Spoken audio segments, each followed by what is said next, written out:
어제 몇 시까지 마피아 하셨습니까? 4시까지 하셨어요. 마피아 하면 보통 밤 새게 되는데 밤은 안 새셨어요? 새셨어요? 제가 예전에 한길교회에서 청년부를 할 때 마피아를 하고 나서 이제 밤을 새고 나서 수련회 갈 때마다 마피아 하고 나서 한 커플씩 생기고 결혼을 하더라고요. 그래서 4커플 정도가 이렇게 결혼을 했어요. 근데 꼭 마피아 한다고 그런 일이 생기는 건 아닌데 또 여러 가지 또 좋은 교제가 됐었을 것 같습니다. 파워포인트 한번 열어주시고요. 오늘 이제 마지막 우리가 피도 보았고 그리고 눈물도 보았죠. 피도 보았고 눈물도 보았고 그리고 이제 오늘 같이 볼 것은 뭡니까? 남은 거 땀을 같이 한번 보도록 하겠습니다. 읽을 말씀은 누가복음 1장 67절부터 80절까지 말씀입니다. 한번 찾아보시고요. 누가복음 1장 67절부터 80절까지 찾으셨나요? 누가복음 1장 67절부터 80절입니다. 다 같이 읽어보겠습니다. 시작.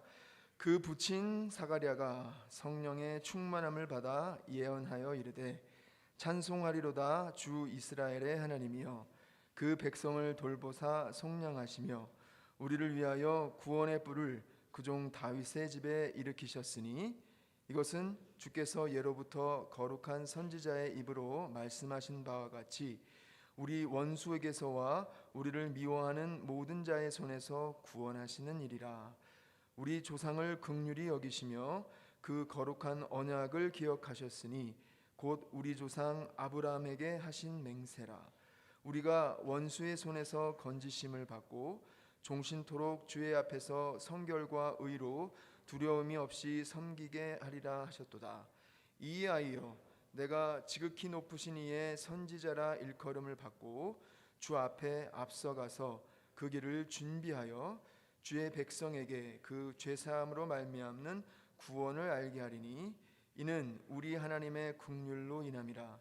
이로써 돋는 해가 위로부터 우리에게 임하여 어둠과 죽음의 그늘에 앉은 자에게 비치고 우리의 발을 평강의 길로 인도하시리로라 하니라. 하나 더 읽습니다. 아이가 자라며 심령이 강하여지며 이스라엘에게 나타나는 날까지 빈들에 있으니라. 우리가 이제 수련회를 끝나고 일상으로 내려갈 겁니다. 일상으로 내려가는 과정 가운데서 결국은 우리 삶에 필요한 것은 이제 목표인 것 같아요. 우리가 열심히 살고 또 이제 이 마지막 주제가 땀인 것처럼 일상으로 내려가시면 그 목표를 향해서 열심히 사실 거거든요. 그래서 그 목표를 향하여 가면서 흘릴 것이 이제 땀인데 오늘 이제 같이 볼 내용은 뭐냐면 우리가 수고하고 땀을 흘리면서 목표를 향하여 갈 때에 무슨 목표를 갖고 있는지를 생각해 보고 싶은 거예요. 내가 내 마음속에서부터 소망하고 사랑하고 그래서 세워놨던 그 목표가 과연 어떤 목표인지 이 목표에 대해서 그 수고하고 땀을 흘릴 그 목표에 대해서 같이 한번 생각해 보려고 하는 겁니다. 왜냐하면 한국에서 이제 대학생들은 벌써 오래된 이야기이긴 한데요. 이 스펙 쌓기 이런 많이 아시잖아요. 스펙 쌓기가 뭐 필수죠. 그래서 스펙을 이제 어떻게 쌓는지 이제 서울의 한 사립대를 졸업한 B 씨 26살입니다. 한국에서 이제 뭐 토익도 한참 많이 봤었잖아요. 요즘도 토익 보나요? 토익이 이제 이분이 890점이고 뭐 학점은 4.5점 만점에 이제 4.0을 이제 맞았고 4학년 때 휴학을 해서 어학연수 이제 갔다 오고 그런데 취업이 안 되는 거죠. 그래서 스펙 쌓기에 이제 열심히 하는 거를 보면서 모두가 다 스펙을 쌓으니까 다 비슷한 거예요. 학점도 비슷하고 뭐 이 토익 점수도 비슷하고 그러니까 이렇게 해갖고는 스펙 쌓기에 성공이 안 된다. 그래서 이제 경제신문 뭐 언론사 있잖아요. 경제신문 같은 데서 주최하는데 논문 대회 뭐 이런 걸 이제 준비하는 케이스를 이제 하나 볼 수 있고요. 또 네이버 상담에 올라온 이야기입니다. 제가 아는 선배가 있는데 이력서 3장이 넘도록 스펙을 쌓고 이제 30살이 넘었는데 아직도 스펙을 쌓기 위해 노력하고 있는데 이걸 어떻게 하죠? 이런 게 이제 네이버 상담에 올라오는 그러니까 스펙 쌓기라는 게 이제 거의 뭐 일상화가 되는 거잖아요. 여러분도 다 하겠고 저도 뭐 하고 나면 뭐 이렇게 계속 저의 그 CV라고 하죠. 거기에 맨날 올리니까. 그런데 이것이 교계에도 영향을 줍니다. 그래서 교회에도 영향을 줘서 일단은 이 스펙을 잘 쌓기 위해서는 어떻게 될까요? 주요 신학대학원을 졸업을 해야겠죠. 그 다음엔 어디를 가야 되겠습니까? 대형교회를 가게 되겠죠. 대형교회를 가는데 뭐 이제 강남에 있는 S교회를 가게 되면 마치 어디에 가는 거하고 비슷하겠어요? 삼성에 가는 거하고 이제 비슷하게 생각을 하는 거겠죠. 그리고 이제 그런 교회에서 대예배 사회를 봤다. 그러면 그런 데서 교육자는 한 뭐 몇백 명인데 대예배 사회를 봤다. 그러면 뭐 어마어마한 가산점이 되는 거겠죠. 그리고 거기에다가 좀 뭘 애다하고 싶겠습니까? 유학을 갔다 온 기록을 좀 남기고 싶겠죠. 그것도 안 되다 싶으면은 이제 내가 책을 뭔가 써야 되는 기록이 있어야 되는데 이게 또 출판하는 게 그렇게 쉽지는 않지만 작은 출판사들이 있잖아요. 그러니까 거기 자기 돈을 이제 들여서 이제 이 미니멈으로만 이제 출판을 하면 또 본인이 쓴 이 책의 이름을 좀 쓸 수가 있게 되는 거예요. 이게 단순히 뭐 한두 명 그리고 뭐 누가 하는 일이 아니라 사회 전반이 이렇게 사회 전반이 스펙을 쌓아야 되고 뭐 교계나 무슨 뭐 종교계 다 마찬가지인 거죠. 제가 이런 걸 무조건 나쁘다고 하는 게 아니라 저도 성실하게 사는 것을 굉장히 중요하게 생각하는 사람입니다. 성실하게 살고 있고 저도 이렇게 일반 직장에서 일을 하고 또 거기서도 또 열심히 일을 하고 또 공부를 하기 위해서도 열심히 노력했던 사람이기 때문에 이렇게 성실하게 사는 것에 대해서 이게 틀리다라고 말하는 사람이 아니에요. 근데 제가 지금 생각해 보고 싶은 것은 그 문화 자체예요. 그 스펙 문화라고 하는 것 자체에 그 언저리에 있는 게 언저리라고 하면 그 밑에 그 기저에 있는 게 과연 뭔 것 같으세요? 왜 그렇게 모든 사람이 다 이렇게 스펙을 쌓아야 된다고 생각하는 것 같으세요? 뭐가 이렇게 모든 사람을 스펙 쌓게 만들까요? 그거는 이제 뒤처질 것 같은 두려움인 것 같아요. 제 생각에는 이게 안 쌓이면 이 비교를 하고 나서 진짜 뒤처질 것 같은 거예요. 그렇게 뒤처지게 되면 어떻게 되겠습니까? 뒤처지게 되면 이 경쟁 사회에서 이렇게 어느 정도 좋은 잡을 찾아야 내가 이제 가정도 꾸리고 그다음에 잘 생계도 잘 유지할 수 있는데 이제 그렇지 못할 것 같은 두려움이에요. 그러니까 제 생각을 생각할 때 가장 이 근저에 있는 밑에 있는 것은 뒤처질 것 같은 그 두려움이 제일 큰 것 같아요. 근데 여러분 이제 이 두려움 가운데서 우리가 행동을 하게 될 경우에는 어마어마한 두려움, 예를 들어서 불이 났다 이렇게 생각하면요, 누가 막 불이 났다 그러면 뭐 공중에서 이렇게 현상을 볼 수 있는 게 아니고 그냥 모든 사람이 다 뛰어가는 것으로 가게 돼 있어요. 두려우면. 그게 인간의 심리거든요. 그러니까 이 사회 전체의 두려움에 대한 문화가 이제 커게 되고 누구나 이 경쟁 가운데서 뒤처질 걸 두려워하게 되면 전체가 어디로 가지? 그것으로 가는 것을 따라가기 마련이에요. 사람은. 그래서 이 스펙 문화도 마찬가지인 것 같은 거예요. 왜 스펙을 쌓아야 되죠? 왜 지금 이 논문 대회를 준비해야 되죠? 왜 토익에 900점을 맞아야 되죠? 그러니까 이것에 대해서 진지하게 생각하기보다는 그걸 안 하면 뒤처지니까 모든 사람이 뛰어가는데 같이 뛰어가야 되는 거예요. 그 압력이거든요. 사실 그게 엄청 커요. 이제 그래서 열심히 사는 것을 제가 반대하는 것이 아니라 한번 생각해 보자는 거예요. 왜 그렇게 이렇게 치열하게 해야 되는지 생각을 하면서 해보자는 거죠. 그래서 제가 여러분한테 이 주일 아침에 생각해 보고 싶은 것은 성실하게 사는 것은 중요한데 하나님의 사람으로 준비된다는 것은 뭘까 한번 생각해 보자는 거예요. 단순히 토익 준비하는 것이 틀리다가 아니라 하나님의 사람으로 준비된다는 것은 과연 어떤 것인가? 하나님의 사람으로서의 준비를 한번 생각해 보자는 거죠. 그래서 제가 이 하나님의 사람으로서의 준비라고 하는 것을 생각해 보면서 두 인물을 비교할 거예요. 그래서 동시대의 인물인데요. 두 인물이 한 명은 우리가 이 헤롯에서 많이 봤잖아요. 헤롯 대왕이 아들이 여러 명 있었는데 헤롯 대왕의 아들 중에 하나인 헤롯 안티파스, 그리고 오늘 읽었던 이 본문에 나온 사람은 누군가요? 누구와 출생할 것을 예언하는 말이었을까요? 세례 요한이에요. 세례 요한이라고 하는 사람하고 그리고 헤롯 안티파스가 동시대 사람인데 이 두 사람의 인생의 경로, 그것을 한번 추적해 보려고 해요. 그래서 각자가 나름대로 다 인생에 준비하는 과정을 거쳤고 그래서 나중에 둘이 만나게 해요. 근데 이 두 사람의 인생을 추적하면서 과연 그들이 노력하고 수고하고 땀을 흘렸던 그 과정 가운데서 무엇을 향해서 가고 있었는지 이 두 사람의 이 생애를 한번 추적해 보려고 합니다. 첫 번째로 볼 사람은 이 헤롯 안티파스를 한번 생각해 볼게요. 여러분 우리가 이 어제 아침에 특강하면서 이 헤롯 대왕 얘기했던 거 기억나시죠? 헤롯 대왕의 아버지가 누구였죠? 기억나세요 혹시? 기억 안 나세요? 안티파터였죠. 그래서 안티파터라고 하는 그 사람 자체가 이 자신의 이게 벌써 나왔어요. 제가 이걸 안켰나요? 이게 처음에 슬라이드인가 보죠. 1번 슬라이드. 죄송합니다. 이 헤롯의 아버지, 헤롯 대왕의 아버지가 안티파터였는데, 안티파터라고 하는 사람 본인이 이 이스라엘 출신이 아니었죠 원래. 그래서 이제 이두메의 사람이었기 때문에 그 사람이 이스라엘에서 이렇게 힘을 얻고 파워를 얻기 위해서는 로마 제국의 힘을 빌렸어야 됐고, 그 아들이 헤롯 대왕이었는데 아버지가 하는 것을 그대로 따라갔죠. 그래서 헤롯 대왕이 유대인의 왕이라고 하는 타이틀을 얻었던 걸 봤어요. 근데 그 유대인의 왕의 타이틀을 얻기 위해서, 그리고 그 전에는 유대의 가버너라고 하는 타이틀을 얻기 위해서 무진장 애를 많이 썼잖아요. 특히 이 안토니우스가 동부 쪽에서 팔티안 제국하고 싸울 때는 목숨 걸고 가서 싸운 거죠. 목숨 걸고 싸워서 몇천 명 데리고 가서 열심히 싸워서 본인이 그 전에 이 원로원에게서 받았던 유대인의 왕이라고 하는 것, 그냥 명목적으로 왕이 아니라 진짜 왕이 되기 위해서는 로마의 전폭적인 지원이 있어야 되는데 그 지원을 누가 해주겠어요? 목숨 걸고 가서 이 안토니우스가 싸울 때 열심히 싸워서 혁혁한 공로를 세우니까 이제 타이틀이 진짜가 된 거죠. 그리고 그것을 지키기 위해서 이 줄을 잘 서야 되는데 잘못 섰다가 옥타비아누스가 황제가 됐을 때는 수많은 도시들을 만들어서 바치고, 다른 말로 하면 헤롯 대왕에게 있어서 성공의 키는 누구의 힘을 빌리는 거예요? 로마의 힘을 빌어야 로마가 자신의 성공의 키거든요. 그렇다면 헤롯 대왕이 성공의 키가 로마 제국이라면 그의 아들, 헤롯 대왕의 아들이 여러 명 있는데 그의 아들들을 어디로 보내겠습니까? 로마로 보내는 거예요. 그래서 로마에서 어렸을 때부터 교육을 시키는 거예요. 그러면 로마에서 교육을 받으니까 여러 가지 교육을 받고, 로마의 교육을 받을 뿐만 아니라 또 뭐도 형성할까요? 이게 중요한 거예요. 거기서 인맥을 형성하는 거예요.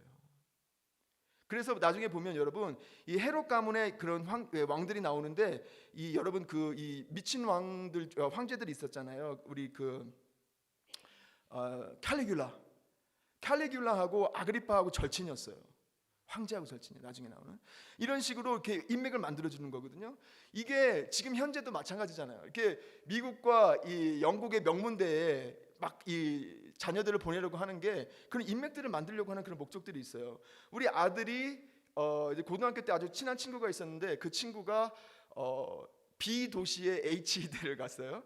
그런데 이제 거기를 가서, 얘 친구는 굉장히 독특한 친구예요. 그래서 그렇게 좋은 대학을 갔지만 자기는 요리사가 되고 싶다고 그 학교를 그만두고 지금은 요리사 막 열심히 이렇게 뭐라 그럽니까? 전문 용어로 시다발이라고 그러네. 뭐라 그러죠 그걸? 뭐라 그러죠 그거를? 에? 셰프 되기 전에 뭐 하여튼간 막 배우는 상태 있잖아요.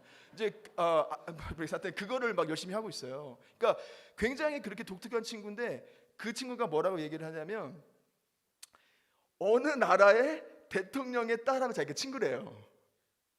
그러니까 이 친구는 그냥 그냥 이 서스 파사디는 하나의 그냥 한 보이인데, 그러니까 지금 여기 로마로 보내게 되면 로마 자체에서 로마의 교육도 배우지만 거기서 인맥을 형성하는 거예요. 성공으로 가기 위해서는 이렇게 인맥을 형성해서 힘도 받고 올라가야 되잖아요. 그러니까 헤롯 대왕이 자기 아들들을 어디로 보내냐면 로마로 보내는 거예요. 거기서 스펙 쌓으라고. 그러면 어떤 교육을 받는지 한번 보십시오. 로마의 교육 시스템을 잠깐 설명드릴게요. 로마의 교육 시스템은 3단계로 돼 있어요.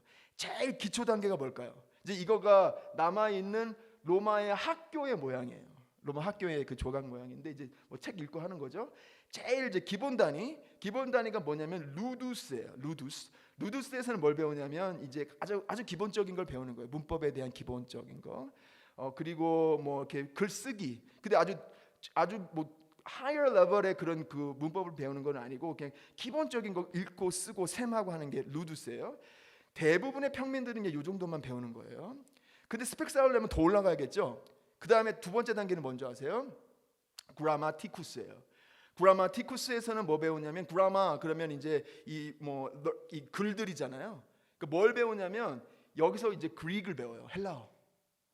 헬라어를 배우고, 라틴도 이제 꽤 좋은 라틴을 배우기 시작하죠. 왜 헬라어를 배울까요?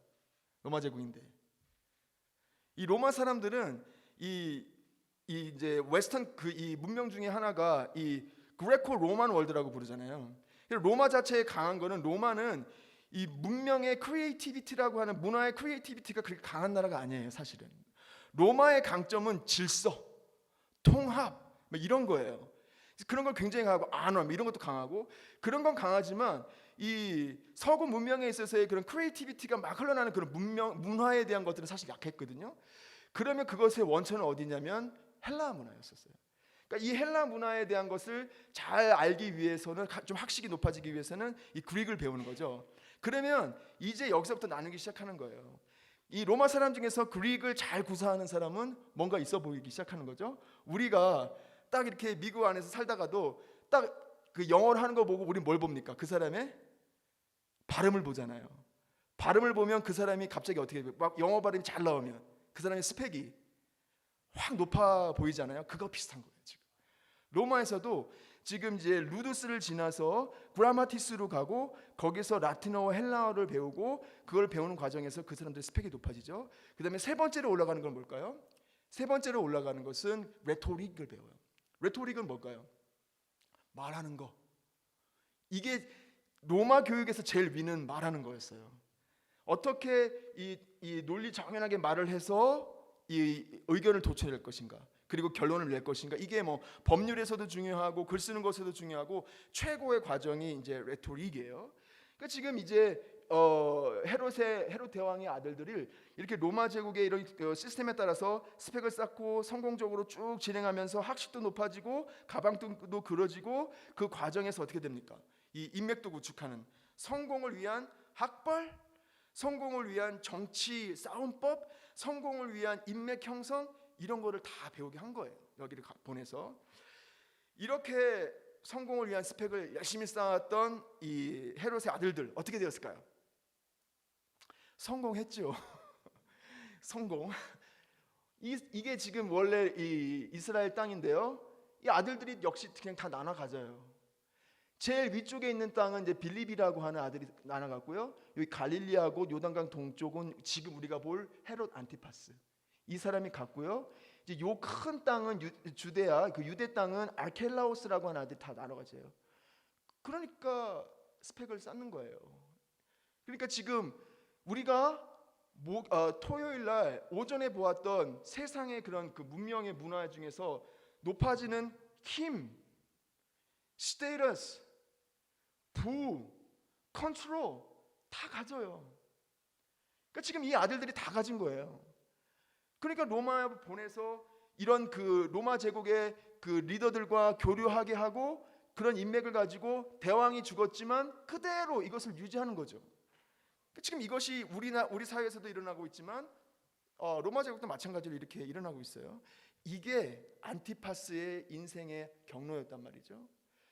다른 한편 이렇게 헤롯 안티파스는 스펙 쌓기를 위해서 로마에서 열심히 준비하고 있을 그때에 오늘 읽은 세례 요한이라고 하는 사람이 있는데, 하나님이 이 세례 요한은 어떻게 준비시키고 있는지 한번 보고 싶어요. 1장 76절을 한번 볼게요. 우리가 읽었던 이 본문은 세례 요한의 아버지가 이제 자신이 낳을 그 아들에 대해서 아버지가 예언을 하고 있는 건데요. 아버지가 이 아들에 대해서 성령의 충만함을 받고 이 아이에게 하나님이 주신 그 인생의 목적이 무엇인지를 예언을 합니다. 그것이 76절 77절 같이 한번 읽어보겠습니다. 시작. 이 아이여, 내가 지극히 높으신 이의 선지자라 일컬음을 받고 주의 앞에 앞서가서 그 길을 준비하여 주의 백성에게 그 죄사함으로 말미암는 구원을 알게 하겠다. 그래서 자기 아들 이 세례 요한에게 주었던 그 인생의 소명, 목적은 뭡니까? 한마디로 말한다면 뭐 같으세요? 한마디로 말하면 뭘까요? 오실 주님, 그 주님의 앞에 가서 준비하는 사람, 그게 이 사람의 소명이에요.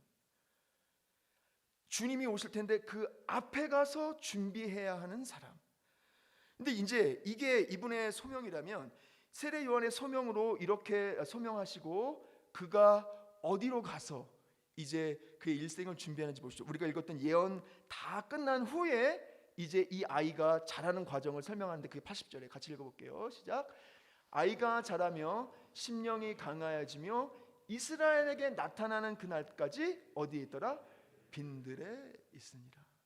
아까 이 세례 요한에게 주었던 그 소명을 얘기하고 세례 요한은 어디로 가게 되냐면 빈들, 광야로 가게 돼요. 얼마나 이 대비가 됩니까? 한 사람은 어디로 갑니까? 문명의 중심, 악시스 문디라고 그러죠. 뭐냐면 축, 세계의 축인 거예요. 문명의 세계의 축, 세계의 중심, 권력의 중심, 세계에서 가장 권력 있는 사람들이 모이는 그곳에서 학벌도 쌓고 인맥도 쌓고 그렇게 준비하고 있는데, 동시대의 사람인 이 세례 요한은 하나님 오실 그분 앞에 길을 준비할 거라고 그런 소명을 받았는데, 그런 소명을 받은 그 사람은 아무것도 없는, 아까 이제 빈들이라고 그러죠. 광야로 가게 돼요. 너무 극렬한 대조죠. 세계의 중심으로 가는 그 안티파스와 빈 곳 광야로 가고 있는 이 세례 요한. 근데 이제 생각해 보십시오. 왜 광야로 가야 될까요? 아까 말씀드렸던 것처럼 목표를 향해 나가고 스펙을 쌓고 인생에 뭔가 준비가 있을 거 아니에요. 그래서 안티파스는 로마에서 열심히 공부했겠죠. 그리고 열심히 교류했겠죠. 인맥 쌓았겠죠. 그렇게 준비를 했을 텐데, 그러면 광야에서는 뭘 준비할까요, 여러분? 아무것도 없는 거죠. 광야에서 무엇을 준비시키려고, 무엇이 준비될 수 있어서 광야로 보내셨을까요, 여러분? 광야에서 무엇을 준비하셨을까요? 첫 번째는 저는 이거 같아요. 무엇을 재고 있는가? 성공을 우리가 결정할 때 우리가 무엇이 성공했습니다, 성공하지 않습니다. 왜냐하면 모든 사람은 성취감이 필요해요. 모든 사람은 내가 이것을 이루었습니다, 이것을 잘 해냈습니다, 성취감이 필요하고 무엇을 해내는 것, 성공이 필요한데, 중요한 것은 뭐냐면 무엇을 해야 성공인가, 이게 중요해요. 누구나 성공은 필요한데 무엇을 재야, 무엇이 이루어져야 성공인지 그 기준이 굉장히 중요한 거죠. 그래서 저는 광야에서 배울 첫 번째 준비는 이거 같아요. 성공을 재는 기준을 다시 배웠을 것 같아요. 한번 생각해 볼게요. 우리가 회사가 성공했다, 안 성공했다, 이것을 재고 싶어요. 회사는 성공해야 돼요. 그러니까 회사가 성공했다, 안 성공했다를 알려면 무엇을 재야 성공 여부를 알 수 있잖아요. 그러면 회사가 성공했는지 안 성공했는지는 뭘 재면 알 수 있을까요? 회사의 성공은, 비즈니스 전공자 있으시죠?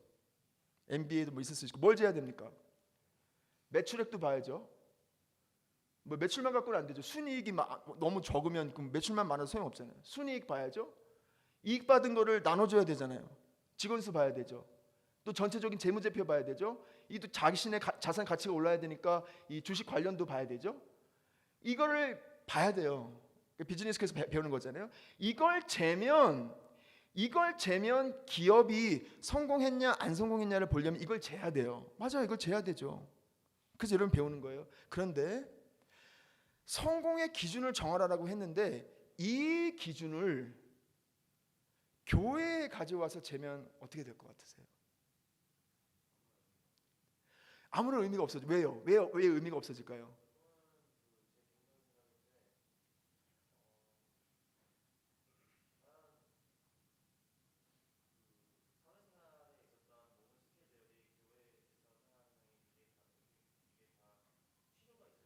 다른 말로 하면 교회의 본질과 목적은 이걸로 재질 수 있는 게 아니라는 거예요. 기관을 유지하기 위해서는 스마트하게 이것도 어느 정도 하셔야 돼요. 그러나 그렇죠. 근데 본질은 아니에요. 교회의 소명은 뭡니까? 하나님의 백성이잖아요.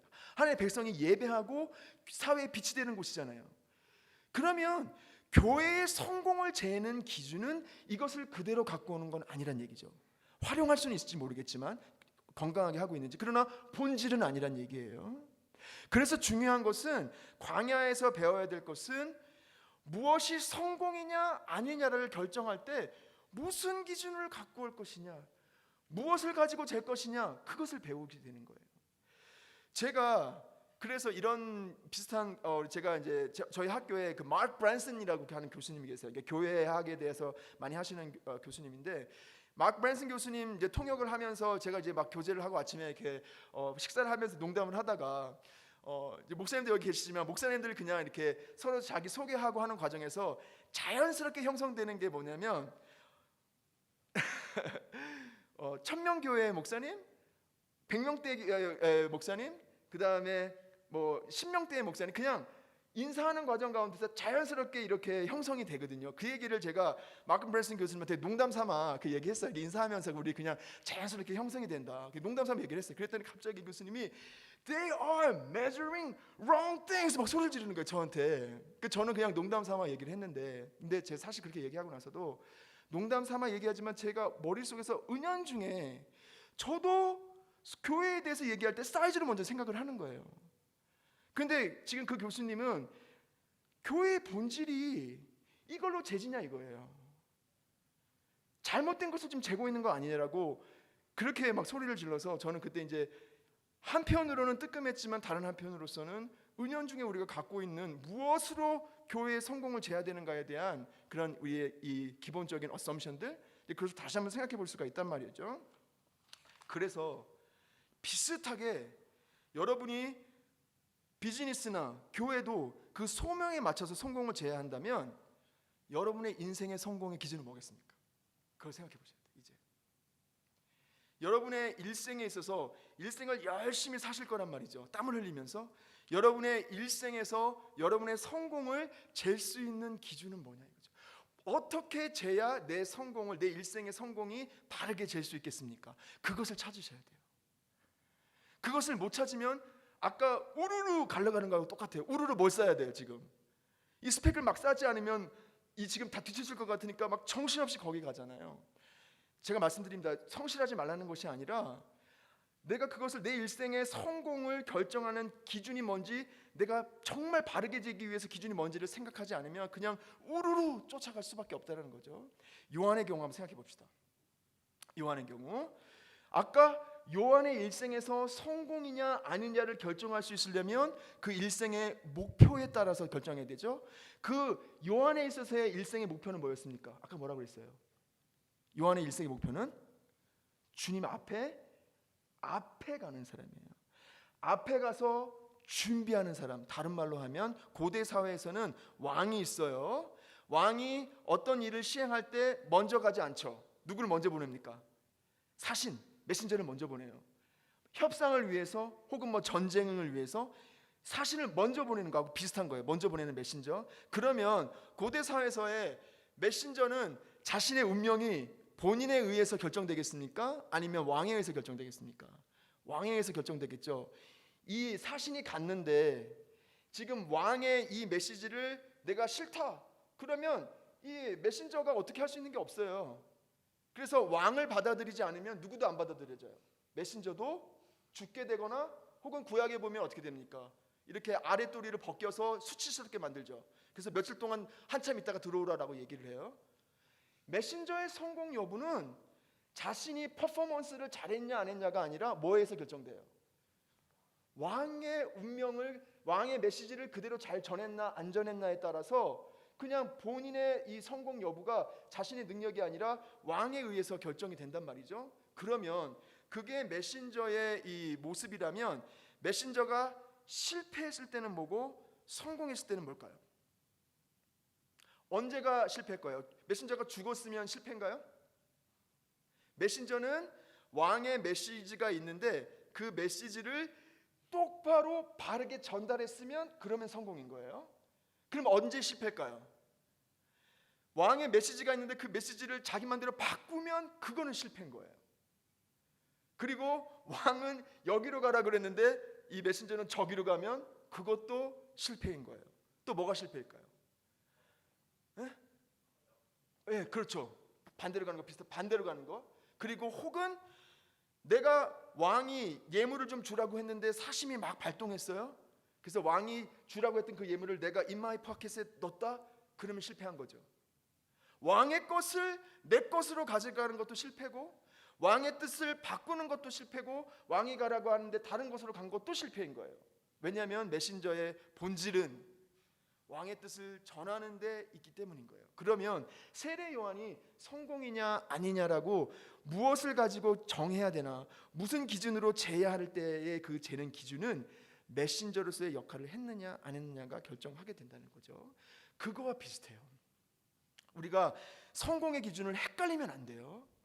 그래서 제가 존경하는 목사님이, 제가 이제 지금도 한길교회 협동 목사로 있지만 예전에 지금 이제 담임 목사님 오시기 전에 노진준 목사님이라고 계셨어요. 혹시 들어보신 분도 계실 수 있는데, 이 노진준 목사님이 담임 목사님이셨어요. 그래서 노진준 목사님 제가 많이 존경하고 그분이 그런 가치관들을 많이 존경했는데, 노진준 목사님이 이제 노회라고 해요. 노회라고 하는 것은 교회 목사님들이 여러 분 모여 있어서 모든 것을 결정하는 그런 곳인데, 노회의 한 목사님이 교회를 이제 그만두시는, 교회를 정리하는 그런 안건을 가지고 해결을 해야 되는데 그 일을 맡으시게 됐어요.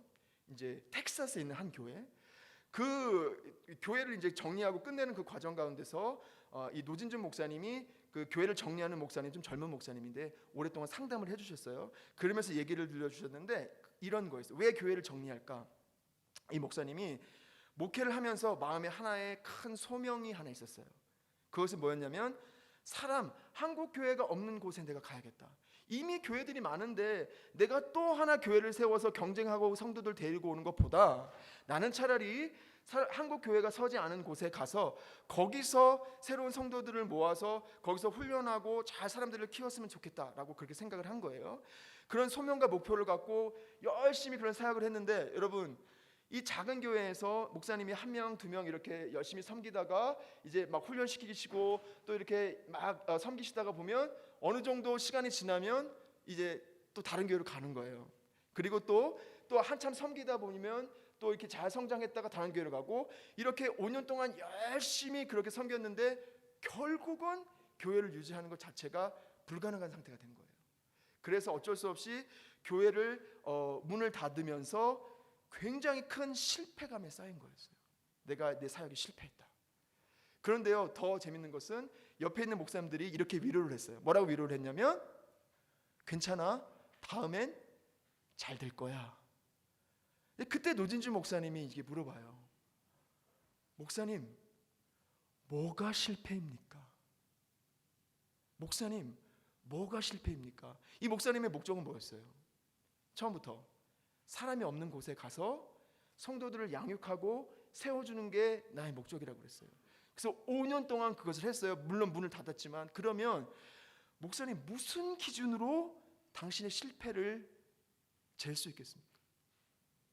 그러니까 지금 이 목사님은 처음에는 내가 그렇게 생각했지만 계속해서 이 깊은 다른 거 한 곳에서는 어느 정도 숫자가 되고 어느 정도 숫자가 되어 그렇게 돼야 내 목회가 성공이라는 게 우리 약점이에요. 다 모든 사람의. 그것이 발동했을 때 이루어지지 않았을 때는 그냥 실패다라고 생각했고, 옆에 있던 모든 사람도 다음엔 잘 될 거라고 얘기했던 거죠. 근데 노진희 목사님이 제기했던 거죠. 목사님, 무엇이 실패입니까? 요한도 생각해 보십시오. 요한이 이제 광야로 갔어요. 광야에서 그의 목적은 뭐였습니까? 광야로 갔던 그런 훈련의 목적은 결국 주 앞에 가서 그분의 앞길을 미리 준비하는 거라고 얘기를 했잖아요. 그리고 나서 이제 이 세례 요한에게 일어났던 일들을 공관복음서에서는 자세하게 얘기하고 주지 않는데 요한복음에서는 좀 얘기해 주죠. 실제로 어떤 일이 일어납니까? 세례 요한이 자기가 제자들이 좀 많이 있었어요. 제자들이 이제 본인이 세례를 주고, 세례 요한은요 거기에도 나와요. 요세푸스. 그러니까 요세푸스는 기독교인이 아니에요. 그런데 워낙 중요한 사람이었기 때문에 이 요세푸스 역사가가 세례 요한에서 기록을 해요. 굉장히 영향력 있는 사람이었었어요 당시에. 제자들도 많이 있었단 말이죠. 그런데 세례 요한이 자기가 내가 그다라고 하고 싶은 생각이 들었을 거 아니에요. 근데 요한복음에서 보면 반복적으로 얘기하는 건 뭡니까? 내가 아니라 그다라고 얘기해요. 자꾸만 사람들이 관심이 나한테 오니까 내가 아니라 그다. 근데 이제 여기서 또 문제가 생기는 거예요. 내가 아니라 그다라고 얘기하니까 자기를 따르던 제자들이 실제로 어떻게 되는 거예요? 가는 거예요. 여러분, 그거가 저는 알아요. 저는 이게 이제 학교에서 가르치다 보면 이 제 수업에 대해서 얘기했는데 학생이 제 수업이 아니라 다른 교수님 수업 좋다고 얘기하면 속에서 어떻게 해요? 웃지만 울죠. 웃지만 이게 세례요한도 비슷해요. 세례요한도 이 마음이 얼마나 힘들겠어요. 그런데 세례요한이 뭐라고 얘기하는지 보세요. 같이 읽어봅시다. 그의 본질, 그의 소명이 뭡니까? 읽어볼게요. 시작. 신부를 취하는 자는 신랑이나 서서 신랑의 음성을 듣는 친구가 크게 기뻐하나니 나는 이러한 기쁨으로 충만하였도다. 그리고 나서 30절에 뭐라고 얘기하는지 아세요? 이거 끝나고 나서 나는 신랑이 아니다. 신부는 신랑이 취해야 된다. 30절에 그는 뭐 하여야 하겠고 나는 뭐 하여야 하리라.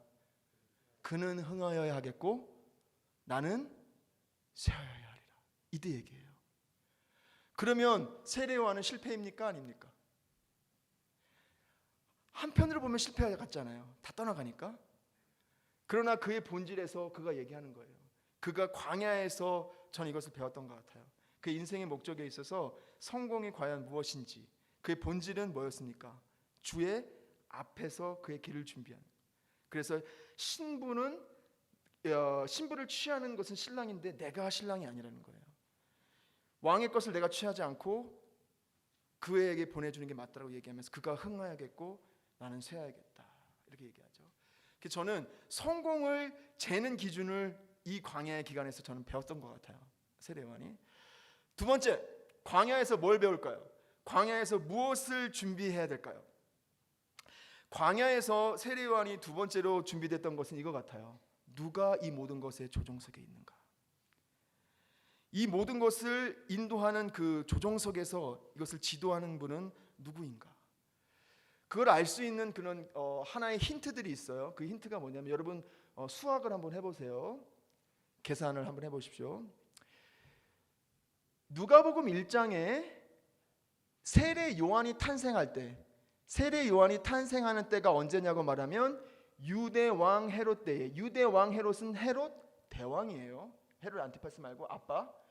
유대 왕 헤롯 때에 세례 요한이 탄생한다라고 하는 고지를 받았어요.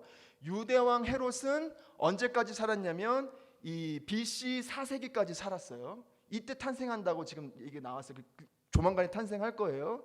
그리고 시간이 쭉 지났어요. 그리고 아까 어디서 자랐다고 얘기하고 있었죠? 세례 요한이 광야에서 자랐다고 얘기하고 있었어요. 그런데 세례 요한에게, 광야에서 지내고 있던 세례 요한에게 드디어 이스라엘에게 가라, 백성에게 가라, 이 하나님의 말씀을 전해라 라고 말씀이 광야에 임했어요. 그때의 시점을 뭐라고 얘기하냐면 디베rio 황제가 통치한 지 15해에, 디베료는 누구냐면 그 티베리우스예요. 아우구스투스 황제 아들. 그 저번에 토요일 날 아침에 황제가 반나체를 입고 아이가 하나 있었죠. 그 아이가 티베리우스예요. 근데 티베리우스 황제는 이 AD라고 그러죠. AD 14년에 황제가 됐어요. 통치한 지 15해래요. 그러면 지금은 몇 해인 거예요? 연도가 대략 AD 29년 정도 된 거예요. 그러면 처음에 광야로 가라. 지금 이제 이 태어난 후에 그가 아이가 자랄 때까지 나타날 때까지 광야에 있었더라. 몇 살에 갔는지는 정확히는 몰라요. 뭐 젖된 다음에 갔는지 뭐 언제 갔는지, 그리고 얼마나 자주 왕래한지는 몰라요. 그러나 어렸을 때 갔겠죠. 왜냐면 아이가 자랐다고 얘기했으니까. 그렇게 아주 초기에 갔는데 실제로 이스라엘 앞에 나타나라, 말씀을 전해라라고 했던 시기는 몇 년도예요? 29년도예요. 몇 년 동안은 광야에 있었던 거예요. 거의 적어도 20년? 30년? 근데 몇 살인지는 정확히 모르니까. 근데 그 시간에, 그때 동안에 이 안티파스는 로마에서 뭐 하고 있었겠어요?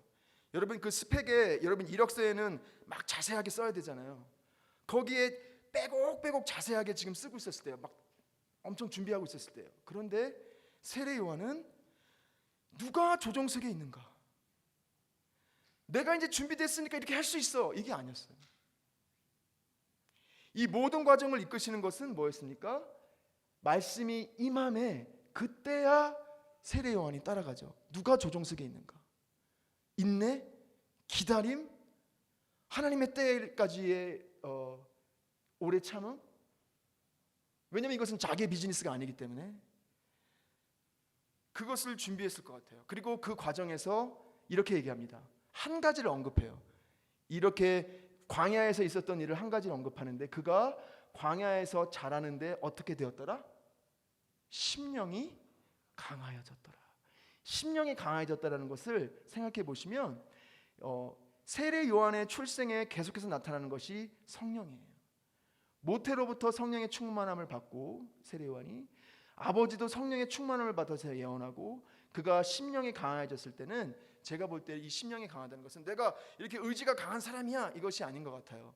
성령에 충만하다는 것이 뭘까요, 여러분? 성령에 충만하다는 것은 내가 이 능력 있는 사람이야가 아니라, 성령에 충만하다는 얘기는 성령이 이끄시는 대로 내가 얼만큼 순종하느냐가 성령의 충만이에요, 사실은. 그래서 지금 세례 요한이 심령이 강해졌다라고 얘기하는 것은 그가 자기 인생에 일어나는 모든 일 가운데서 성령께서, 하나님이 성령을 통해서 나에게 원하시는 일을 더 적극적으로 순종하는 것이 점점점 그 안에서의 인내와 순종이 그만큼 더 커지고 더 강해졌다는 것을 오히려 얘기하는 것 같아요. 그래서 세례 요한은 이 광야에서 저는 두 가지를 크게 배웠던 것 같아요. 내 인생의 목적의 성공은 무엇인가? 그리고 이 모든 과정에 있어서 이것을 이끄는 것은 누구며 이 조종석에는 누가 있는가? 한 사람은 로마에서 그렇게 스펙을 쌓았고, 다른 한 사람은 광야에서 이 두 가지를 배웠죠. 근데 여러분, 이 두 사람이 이제 만나게 됩니다. 어떻게 만날까요? 헤롯 안티파스는 이 모든 과정을 거쳐서 아까 갈릴리 쪽에 그런 이 분봉왕이 됐잖아요. 분봉왕이 돼서 여러 가지 일을 하는데, 헤롯 대왕이 했던 일을 똑같이 해요. 헤롯 대왕은 이 가이사라를 만들어서 바치고 다른 도시를 만들어서 바치렸잖아요. 이 아들인 안티파스도 똑같이 해요. 아까 황제가 누구였냐면 티베리우스였잖아요. 그래서 티베리우스한테 도시를 만들어 바치는데, 그게 우리 성경에 나오는 디베랴예요. 디베랴에서라고 할 때 티베리아스. 그래서 도시를 만들어서 바치죠. 그리고 이 황후를 위해서도 도시를 만들어서 바치죠. 그리고 아까 지도에서 보면 자기 그 이복 브라더였던 이 아케올로스가 유대 땅을 다스리고 있었는데, 그 땅도 갖고 싶었어요. 그 땅도 갖고 싶어서 황제한테 가서 자기 형제를 막 욕해요. 제 몹쓸애라고. 결국에 나중에는 이제 그 자리가 뺏기긴 하는데, 어쨌든 간에 도시도 바치고 다른 땅도 갖고 싶고, 그러다가 이제 더 욕심을 냅니다. 그 욕심이 뭐냐면, 자기 이복 형제인 다른 빌립이 있어요. 그 빌립의 아내 헤로디아가 너무 자기 눈에 들어온 거예요. 자기 이복 형제의 아내를 뺏어요. 그래서 자기 아내로 취해요. 욕심이 무한한 사람이었던 거죠. 이것에 대해서 세례 요한이, 광야에서 훈련받았던 그가 와서 책망합니다. 하나님 앞에서 바르지 않은 것이라고 책망을 하죠. 근데 그때부터 여러분이 아는 스토리가 일어나죠. 어떤 스토리가 일어납니까? 책망했던 그 세례 요한을 옥에 가두죠. 옥에 가뒀는데, 헤로디아는 빌립보다 아마 이 헤롯 안티파스가 더 힘이 있었나 봐요. 헤롯 안티파스의 이 부인으로 있고 싶었나 봐요. 그런데 지금 누가 와서 이렇게 공격을 하는 거예요? 세례 요한이 와서 공격을 하는 거죠. 그래서 여러분 복음서 읽을 때 헤로디아의 딸이 하나 있었죠. 기억나세요? 누구죠? 춤 잘 췄던 딸? 살로메? 그래서 딸을 보내요. 잔치 때. 잔치 때 딸이 막 춤을 추니까 이 헤롯 안티파스가 막 이렇게 막 눈이 가서, 야, 네가 원하는 것은 내가 왕국의 반이라도 주겠다. 그랬을 때 살로메가 쭈르륵 가서 엄마한테 뭐 달라고 할까요? 그러니까 뭐 달라고 그러죠? 세례 요한의 머리. 두 사람 그렇게 만나요. 로마 제국에서 그렇게 스펙을 쌓았던 안티파스, 그리고 세례 요한, 이 헤로디아의 문제로 불거졌을 때 결국에 가서는 헤로디아가 살로메한테 춤을 추게 하고, 그리고 나서는 안티파스한테 요구하게 하죠. 세례 요한의 목을 달라고. 그래서 어떻게 됩니까? 실제로 목을 자르죠. 여러분 다시 한번 물어볼게요. 이렇게 두 경로를 갔던 사람들이 다른 종류의 스펙을 쌓고, 이렇게 두 종류의 같은 사람들이 역사에 만났는데 만났을 때의 결과가 결국 세례 요한은 참수로 끝나거든요. 그럼 다시 한번 물어볼게요. 그래도 세례 요한의 삶은 실패입니까? 성공입니까?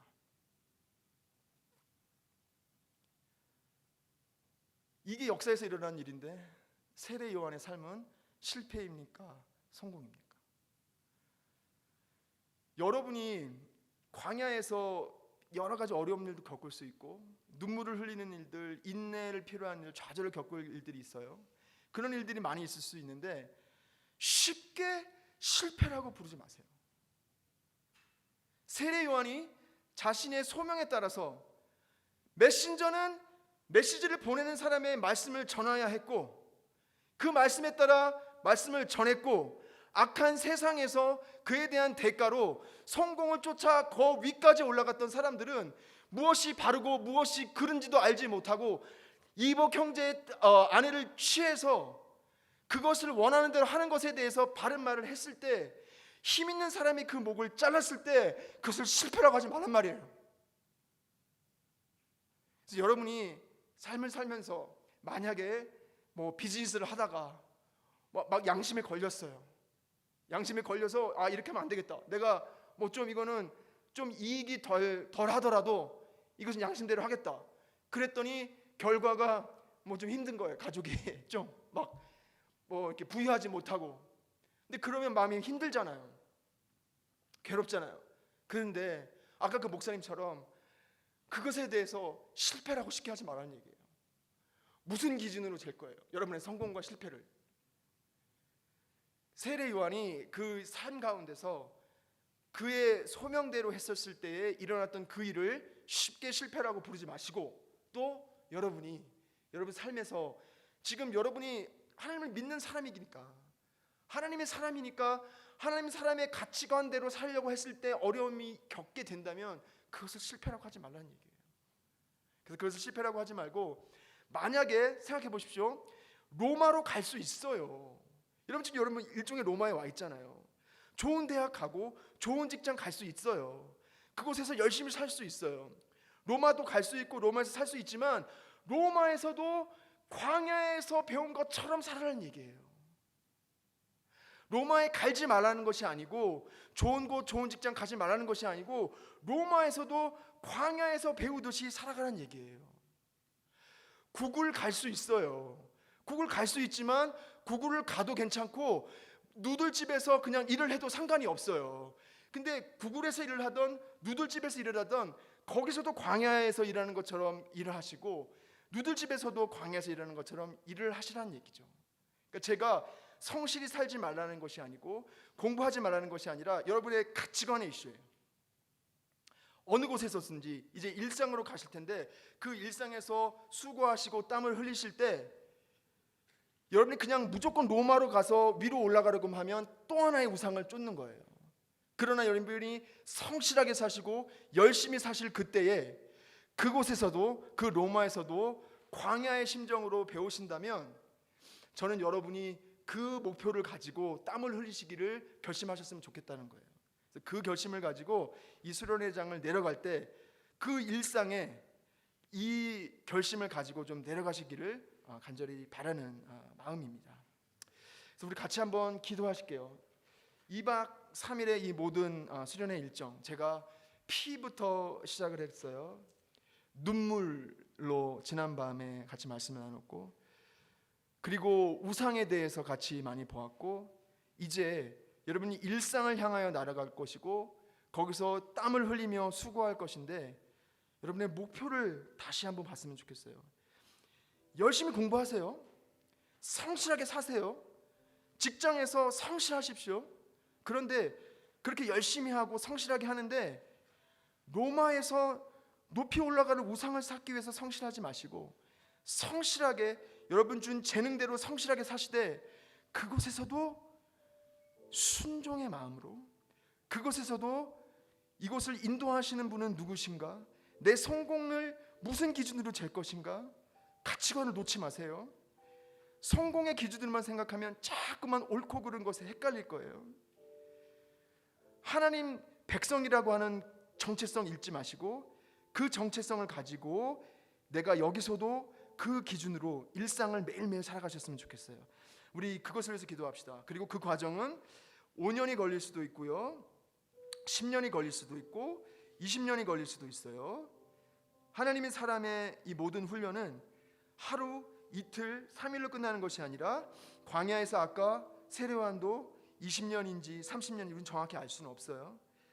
그 오랜 기간을 거쳐서 한 번 하고 끝나는 것이 아니라 10년과 20년, 30년의 오랜 기간을 거쳐서 그와 동행하고, 하나님의 백성이기 때문에 그 하나님의 원하심에 따라서 그곳을 하나씩 하나씩 쫓아가는 훈련을 하는 것이기 때문에 그것을 소망하십시오.